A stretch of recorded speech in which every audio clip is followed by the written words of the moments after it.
একজন চালাক ব্যক্তি কয়েকজন লোকের উদ্দেশ্যে একটি মজার জোকস বললেন। এটি শুনে সবাই তো পাগলের মতো হাসতে লাগলো। আহা, কি সুন্দর মজার জোক বললেন আপনি! এই বলে লোকগুলো হাসতে হাসতে প্রায় পাগল হয়ে যাওয়ার মতো অবস্থা। কিছুক্ষণ পর লোকটি সবার উদ্দেশ্যে আবার সেই একই জোকসটি বললেন। এবারও তাদের মধ্যে কয়েকজন লোক হাসলেন ও বাকিদের আর হাসি আসলো না।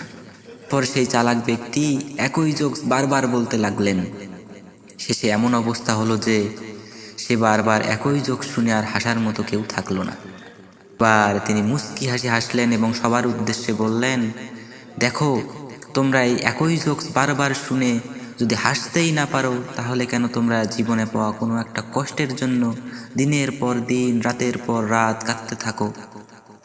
তোমরা একই কষ্টের কথা মনে করে এইভাবে দিনের পর দিন রাতের পর রাত এইভাবে তোমার বালিশকে ভিজিয়ে থাকো?